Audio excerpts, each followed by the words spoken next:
Эрдээ урдын цагт араатныхаа арслан амьдран суудаг байжээ. Сайн байцгаана уу? Та бүхэнд шинэ оны минь төргий.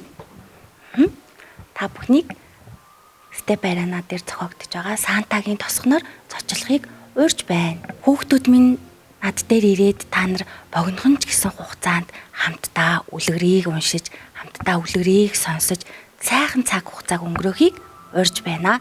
Эмээн та нарыг үлгэрийн гайхамшигт орноор аялуулнаа. Үзэх мянган шалтгаан байгаа. Тэдгээрээс дурдах юм бол та бүхэнд ороод л ирэх юм бол өдөржингөө цагийг өнгөрөөх олон төрлийн хөтөлбөрүүд байгаа. Тэдгээрээс жишээлбэл бид хүүхэд насндаа эргэж очиж цасан өвгөн урлаж болно. Мөн мэдээж надтай цуг үлгэр сонсож болно. Gingerbread буюу шинэ жилийн хамтад чигнэмийг хийж идэж болно. Мөн гэртээ оргилдог хамтдныг энэ төрж идэж болно. Тэгтээ ирсэн ганцхан л өдрөө байнга идэж болохгүй. Гэх мэтчлэн олон зүйл байгаа. Мэдээж мөсөн талбай дээр үлгэрийн шинжлэлийн үлгэрүүд амилсан уран гулгалтын жүжигийг үзэх нь хамгийн том эрх шалтгаан байгаа.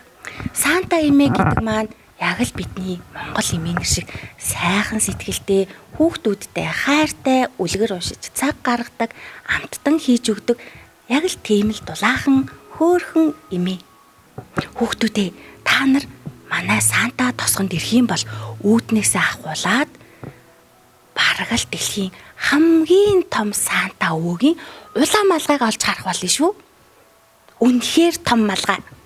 Хэний ч төсөөлөл багтамгүй. Тийм л том малгай. Эмээ нь бараг 100 орох баха. Яг над чиг эмээ 100 ширхэг орох том малгай та бүхнийг үүднээсээ хүлээж байгаа шүү.